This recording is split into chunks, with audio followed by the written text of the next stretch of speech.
بسم اللہ الرحمن الرحیم۔ السلام علیکم۔ نیکی تو اس خوشبو کی مانند ہے جو نیت کے پھول سے پھوٹتی ہے۔ جتنی نیت صاف ہوگی اتنا ہی پھول خوشبودار ہوگا۔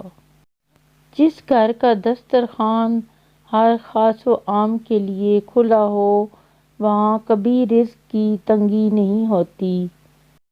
رسول اللہ صلی اللہ علیہ وآلہ وسلم نے ارشاد فرمایا، جو شخص ہر مہینے 3 دن صبح کے وقت شہد کو چاٹے گا تو اسے کوئی بڑی بیماری نہیں لگے گی۔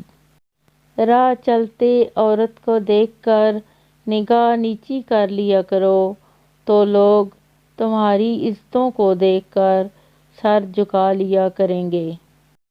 اللہ کے خزانوں میں سے قیمتی خزانہ راہ ہدایت ہے۔ اللہ کریم ہم سب کو صراط مستقیم پہ چلنے کی توفیق عطا فرمائے، آمین یا رب العالمین۔ جب آپ ننگے پاؤں ہوں اور اللہ آپ کو جوتوں سے نواز دے تو اپنی چال تبدیل نہ کریں۔ دنیا والے زیادتی کریں تو مسکراتے ہوئے معاف کر دیا کرو۔ یوسف علیہ السلام کو تو بھائیوں نے کنویں میں پھینک دیا تھا، اللہ تعالیٰ نے انہیں بادشاہ بنا دیا۔ بے شک ہر مشکل کے بعد آسانی ہے۔